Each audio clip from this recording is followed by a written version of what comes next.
But I would just like to, siguro hindi naman warning, pero siguro ang aking pag-igayat sa bawat isa, pati na rin sa mga mamamayang, sa ordinaryong mamamayan, na mag-ingat po tayo sa mga naririnig po natin. Alam naman po ng lahat ng tao sa kwarto na ito na may guilty na senador, may guilty na congressman, may guilty na DPWH officials, may guilty na contractor, at maaaring sa iba pang ahensya ng pamahalaan. Pero sa puntong ito, nakikita po natin, hindi lang sila basta naglalaglagan, gusto nila magulo ang kwento. Gusto nila lituhin tayo. Gusto nila na hindi na natin malalaman kung ano totoo para eventually mawawala na lang na parang bula. Magkakalituhan na tayo, hindi na natin malalaman kung anong totoo sa hindi. Magbabanggit na lang ng kung ano, na wala naman silang pruweba o ebidensya. Sa mga pangalan na nabanggit niya po kahapon, naniniwala ako may iba doon, totoo. Pero hindi tayo present. They have to present evidence, of course. And I think we really have to be careful because in our experience with them, in my experience with them, Mr. Chair,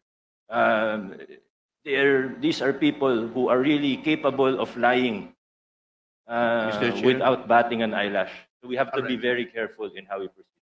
Sabi niya po, minsan daw po, lugi pa daw siya. Ang bait naman po ng mga ito. Kung tumatanggap sila ng kontrata sa gobyerno, nagbibid sila para malugi. No sane business person would do that. Of course, I think everyone in this room would agree. Sinasabi nila 2 to 3% yung normal, 5% daw pag sinuwerte. Pag kinumpute po natin, alam ko medyo, ano po, Mr. Chair, with all due respect, if we just apply simple logic, it is already clear that they are lying. Although alam ko medyo iba kasi yung logic na ginagamit nila sa universe po nila. Pero pag tiningnan po natin logically, 2 to 3% of even 100 billion, 2 to 3 billion pesos lang po ito.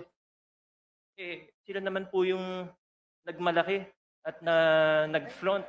Pinagyabang po nila yung lifestyle nila. Na sobrang yan, sabi nga po nila sa isang interview, 11 digits.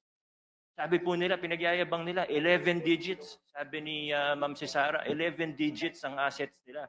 So hindi bababa sa 10 billion. Nakita po natin, isang jade lang nila sa sa office nila, 100 million na kagad yun.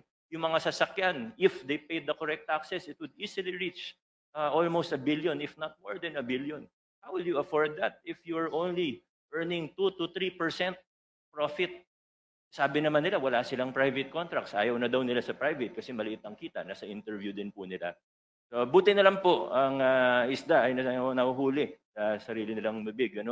Buti na lang po, ganun po sila magsalita in public at nalalaman natin ang mga katotohanan